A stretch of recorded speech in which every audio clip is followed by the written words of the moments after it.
નમસ્કાર દર્શક મિત્રો. દોસ્તો, દરરોજ સવારે સૂર્ય ઉગે અને તમે કંઈક નવું સંશોધન તમારા હાથમાં જોતા હોવ છો. દિવસે ને દિવસે આજે સમગ્ર વિશ્વમાં કંઈક નવું એ મારીને તમારી સામે આવતું રહે છે. અને ત્યારે કૂદકે ને ભૂસકે વધી રહેલા આ ટેકનોલોજીના યુગમાં, આ ટેકનોલોજીના સામ્રાજ્યમાં આપણું બાળક પણ સજ્જ બનીને ટેકનોલોજીનો પૂરેપૂરો ઉપયોગ કરે અને એની સામે કંઈક નવું પામી શકે એવું એને તૈયાર કરવો જ પડે. અને એટલા માટે જ દિન પ્રતિદિન એમની એજ્યુકેશન સિસ્ટમમાં એટલે કે શિક્ષણ પ્રણાલીમાં કંઈક ફેરફાર આવે તે ખૂબ જરૂરી છે. એવા સારા હેતુથી ખૂબ જ ટૂંક સમયમાં આપણી વચ્ચે નવી શિક્ષણ નીતિ અમલમાં મુકાવા જઈ રહી છે. ત્યારે આ નવી શિક્ષણ નીતિ કેવી હશે, કેવા પ્રકારની હશે, બાળકો માટે શું હશે, મા બાપ માટે શું હશે, શિક્ષકો માટે એમાં નવું શું હશે, મારા અને તમારા જેવા સામાન્ય વ્યક્તિઓને સમજવું અઘરું હોય છે. અને એટલા માટે જ રાજકોટ દૂરદર્શન આજે આપણા સ્ટુડિયોમાં ખાસ એમ કહી શકાય કે શિક્ષણ જગતનું આભૂષણ, કદાચ શિક્ષણની બાકીની બધી બાબતો એક બાજુ અને એક નામ બીજી બાજુ, એવા આપણા પરમ વંદનીય ડૉક્ટર ગીજુભાઈ ભરાડ સાહેબ આપણી વચ્ચે સ્ટુડિયોમાં ઉપસ્થિત છે. તો સૌપ્રથમ સાહેબ આપનું હું સ્વાગત કરું છું. સાહેબ પાસેથી જ આજે આપણે વધુ સમય ન લેતા આ નવી શિક્ષણ નીતિમાં કઈ કઈ બાબતો હશે કે જેનાથી મારે તમારે પરિચય મેળવવો જરૂરી છે એ બાબતો વિશે માહિતગાર થશું. સૌપ્રથમ સાહેબ આપને એ જ પૂછવા માંગીશ કે આ નવી શિક્ષણ નીતિ શું છે? આજના સમયની અંદર જી, જો સૌથી અગત્યની બાબત હોય સમાજ જીવનમાં તો શિક્ષણ. વાહ. શિક્ષણ વગર કોઈ પણ દેશ, કોઈ પણ રાજ્ય, કોઈ પણ સંસ્થા જી. એનો વિકાસ શક્ય નથી. બરાબર છે. આપણને ખબર છે કે ભારતનું શિક્ષણ ઘણા વર્ષો પહેલાં જ્યારે નાલંદા અને તક્ષશિલા સંસ્થાઓ હતી ત્યારે ખૂબ ઊંચાઈ ઉપર હતું ઓહ, અને સમગ્ર વિશ્વમાં પ્રથમ નંબર ઉપર ભારતનું શિક્ષણ હતું. એક્ઝેક્ટલી. વિશ્વના અનેક વ્યક્તિઓ અહીં ભણવા આવતા, પણ અંગ્રેજોએ આ શિક્ષણને ખતમ કરી નાખ્યું. ખતમ કરી. અને એ શિક્ષણ એવા પ્રકારનું મૂક્યું કે જેની અંદર માત્ર ને માત્ર આપણે કોઈને કોઈ ભૂમિકા ઉપર માત્ર કાર્ય કરી શકાય, કોઈ સંશોધન ન કરી શકીએ. ઓહ, છેલ્લા 40 વર્ષમાં એક પણ સારો સાયન્ટિસ્ટ થયો નથી ભારતમાં. ઓહ, એટલે ભારતના શિક્ષણકારોના મનમાં પ્રશ્ન થયો કે ફરીવાર આપણે ભારતને એ લેવલમાં લઈ જઈએ તો, ક્યાં બાત હે. વિશ્વ લેવલ ઉપર કરીએ તો. ઓહો. અને કેટલાક શિક્ષણ ખાતાઓ, ભારતનું શિક્ષણ ખાતું એમણે 1986માં એક સમિતિ નિમી અને કાર્યની શરૂઆત કરી કે આપણે સમગ્ર વિશ્વની અંદર આપણું શિક્ષણ બહુ ઊંચું થાય અને સંશોધન એકદમ ઊંચા લેવલ ઉપર પહોંચે એ પ્રકારે આપણે કામ કરવું. જી. કેટલાક એમ કીધું કે આ કેવી રીતે બને, તો એનું સંશોધન કરવા માટે તો કેટલાક નિષ્ણાતો ભારતમાં હતા જ. જી. એમણે એમ કીધું કે ફિનલેન્ડનું શિક્ષણ સૌથી ઉત્તમ શું કામ છે? વાહ. તો કે ફિનલેન્ડનું શિક્ષણ એટલા માટે ઉત્તમ છે કે ત્યાં પ્રાઇમરી લેવલ ઉપરનું શિક્ષણ વાહ. અથવા તો એનાથી પણ નીચે પ્રી પ્રાઇમરી જી. એટલે કે પહેલા ધોરણથી નીચા, જેને આપણે અત્યારે આંગણવાડી કહીએ છીએ, જી. એ ધોરણની અંદર વિદ્યાર્થીઓના માનસની અંદર તમે રોકવા માટેના પ્રયત્નમાં કાચા પુરવાર થાવ છો. ઓહો. તમારે સ્કિલ કેટલી ડેવલપ કરવી જોઈએ, કેટલા પ્રયોગો વિશેની વાતો કરવી જોઈએ, કેટલી એક્ટિવિટીની વાતો કરવી જોઈએ, એ વાતમાં આપણે કાચા પડી છે. માટે આપણે સારા સંશોધનકાર બનતા નથી. ઓહો. અને એના અનુસંધાનની અંદર પહેલું પગથિયું એ નક્કી કરવામાં આવ્યું કે અત્યાર સુધી પ્રી સ્કૂલ માટેની કોઈ મંજૂરી નહોતી. આ આવતા 1986માં 2020માં એ મંજૂર થઈ. ઓહો.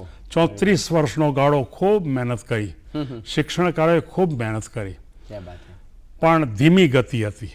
ધીમી ગતિ. ત્યાર પછી ગતિ ઝડપી આવી અને ઈસરોના જે અધ્યક્ષ છે શ્રી રંગન, જી. એને પોતે આ શિક્ષણની ભૂમિકા 2019માં ભારત સરકાર સામે મૂકી. ઓહો. ભારત સરકારે મંજૂર કરી, 2020માં એ મંજૂર થઈ, અને એ મંજૂર થયા પછી આપણે ગુજરાતમાં પણ આવી અને સમગ્ર ભારતની અંદર એ શિક્ષણ પદ્ધતિનો વિકાસ થયો. વાહ. હવે આ પદ્ધતિમાં એક જ વાત છે કે આ ભૂમિકા ઉપર માત્ર શાળા જ કામ કરશે એ પૂરતું નથી, માત્ર શિક્ષકોએ જ કામ કરવું પૂરતું નથી, એક્ઝેક્ટલી. માતા પિતાએ પણ કામ કરવું પડશે. વાહ. શિક્ષણ સંસ્થાઓ જે બીજી કેટલીક છે કે જે કોઈને કોઈ ટ્રસ્ટ દ્વારા ચાલે છે, જી. કે જે ખરેખર સ્કૂલો ચલાવતી નથી, તો એવા લોકોએ પણ કામ કરવું પડશે. અને આ સ્કિલ કેવી રીતે વિકસાવવી, દાખલા તરીકે આપણે એમ કહી શકાય કે એમને એકાગ્રતા કેવી રીતે વિકસાવવી, જી. એને કોઈને કોઈ વિચાર કરવા માટેની ક્ષમતા કેમ વિચારવી, વાહ. એકદમ સૂક્ષ્મ નિરીક્ષણ કરતાં કેમ શીખવવું, વાહ. કોઈ પણ ક્ષેત્રમાં ઊંડાઈ ઉપર કેમ ઉતરી જવું, આવી તો 100 જેટલી સ્કિલો છે. ઓહો. અને એ 100 જેટલી સ્કિલો પહેલાં 5 વર્ષની અંદર, એટલે કે પહેલા ધોરણ પહેલાંના 3 વર્ષ પ્રી સ્કૂલ અને પછી પહેલું અને બીજું, આ 5 વર્ષની અંદર એ 100 સ્કિલનો વિકાસ કરવો. ક્યાં બાત છે. અમે લોકોએ તૈયાર કરી લીધેલું છે. જી. આ બધી સ્કિલ, એનું વર્ક બધું કર્યું છે, વાહ. વર્કશીટ પણ તૈયાર થઈ ગઈ છે, જી. કેટલાક વિડીયો પણ બનાવી લીધેલા છે, અને એ પ્રકારની ભૂમિકા ઉપર હજી કામ આગળ ચાલે જ છે. 2023માં એની શરૂઆત થઈ જશે.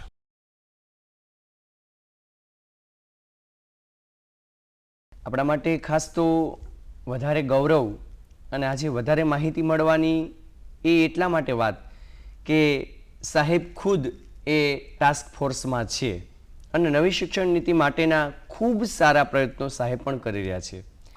સાહેબ, આપની પાસેથી હું એ જાણવા માંગીશ કે એની પોલિસીમાં કઈ રીતે તબક્કા વાઇઝ છે કે કઈ રીતે છે, એ અમારા દર્શકોને કહેશો? ના, બહુ ચોક્કસપણે છે. જી.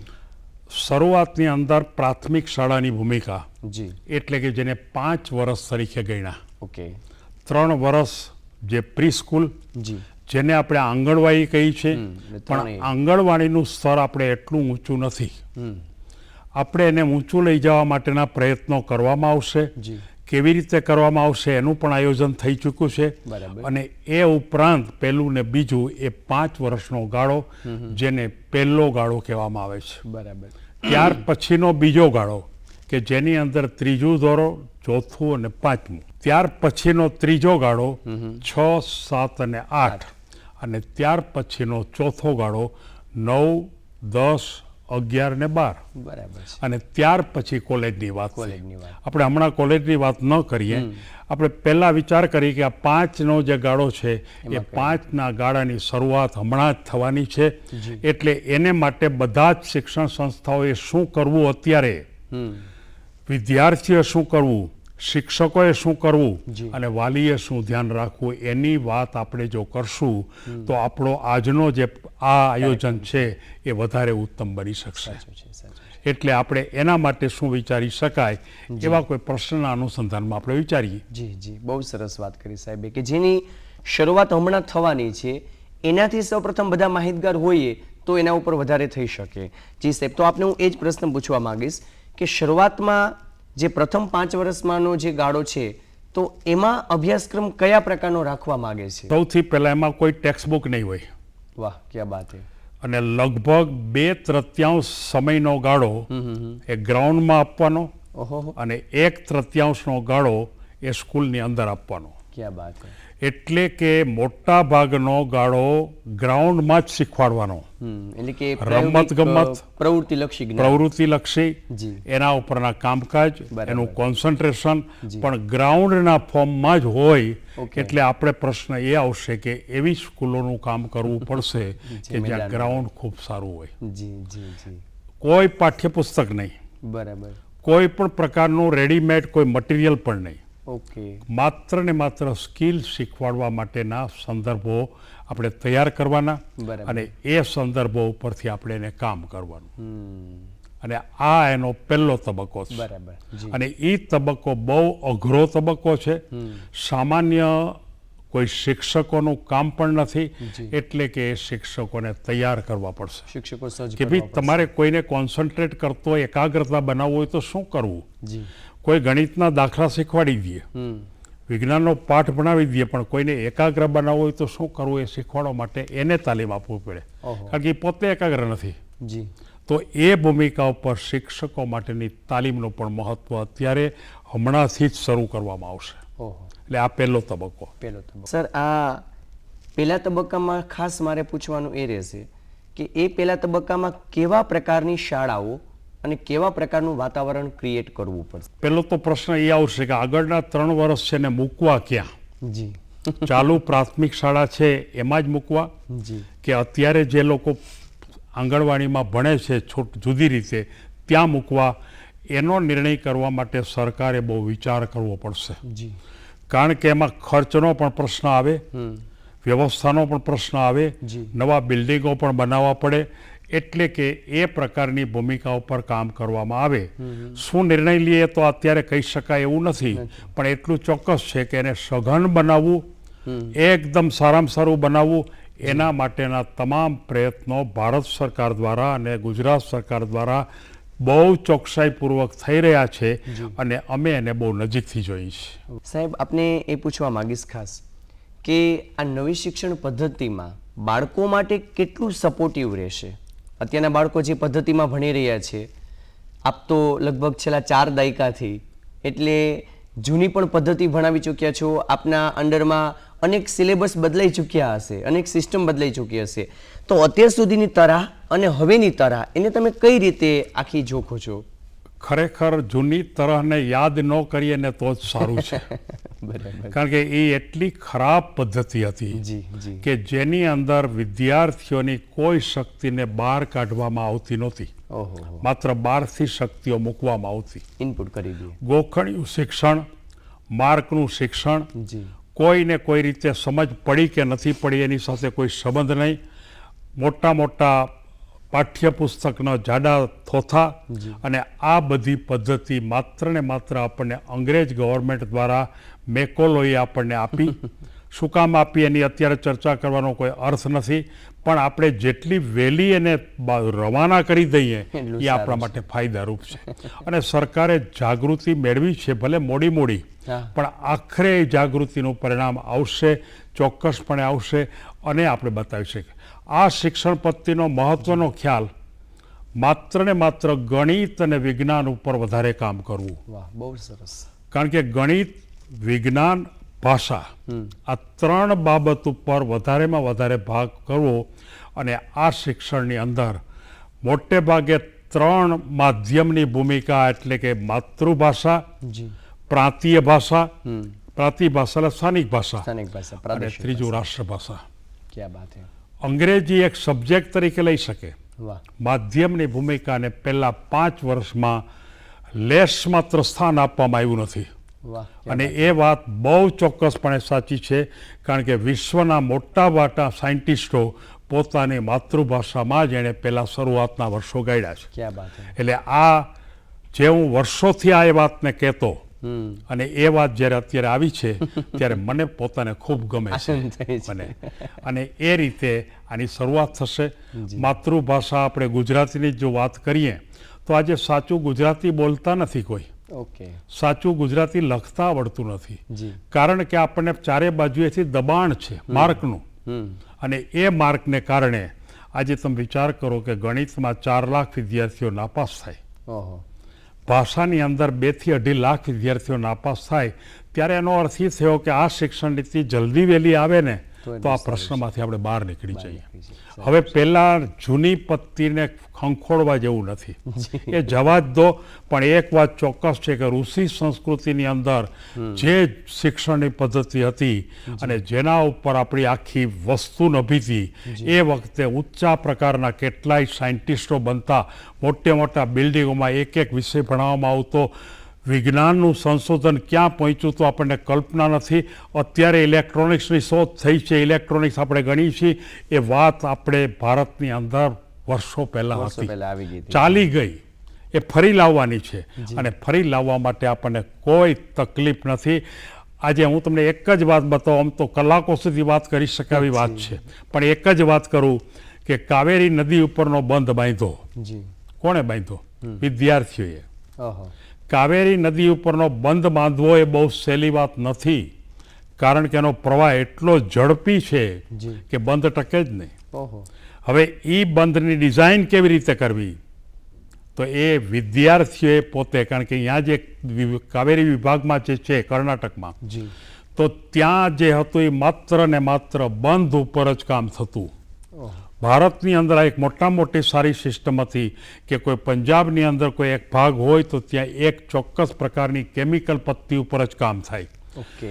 કોઈ માનો કે અન્ય જગ્યાએ હોય તો એક ચોક્કસ પ્રકારના ઇલેક્ટ્રોનિક્સ ઉપર જ કામ થાય. આપણી જેમ અત્યારે બધી જગ્યાએ બધા જ વિષયો એવું ત્યારે એવું નહોતું. નહોતું. અને 1500 જેટલા ગુરુકુળો હતા. ઓહો. કદાચ કલ્પના પણ ન કરી શકે. એક એક ગુરુકુળ કદાચ તમે વિચારી પણ ન શકો કે 25-25 એકરની જમીન ઉપર ક્યાં બાત હે. વિદ્યાર્થીઓને બહુ મજા કરાવે. વિદ્યાર્થી ગયા પછી બહાર નીકળે ત્યારે પોતાને મૂછો આવી ગઈ હોય ત્યારે બહાર નીકળે. આ પ્રકારનું શિક્ષણ ભૂલી ગયા. અને એની અંદર આ જે મેં કાવેરીની વાત કરીને જી. એનો ડેમ ઝિગઝેગ બનાવ્યો છે. ઓહો. વિજ્ઞાનનો એક ઉત્તમ નમૂનો છે, જોવા જેવો છે. કોઈક વખત આપણા જે દર્શકો છે એમને કહી કે કોઈક વાર જે છે એમાં જાઓ તો આ બંધ જોજો. આખા વિશ્વમાં ક્યાંય આ પ્રકારનો બંધ નથી, એ વિદ્યાર્થીઓએ બાંધેલો છે. ક્યાં બાત હે. વિશ્વસરૈયા હતા એને ધ્યાન રાખવા માટે, પણ છતાંય આ બનાવ્યું બનાવ્યું છે. વિદ્યાર્થીઓ.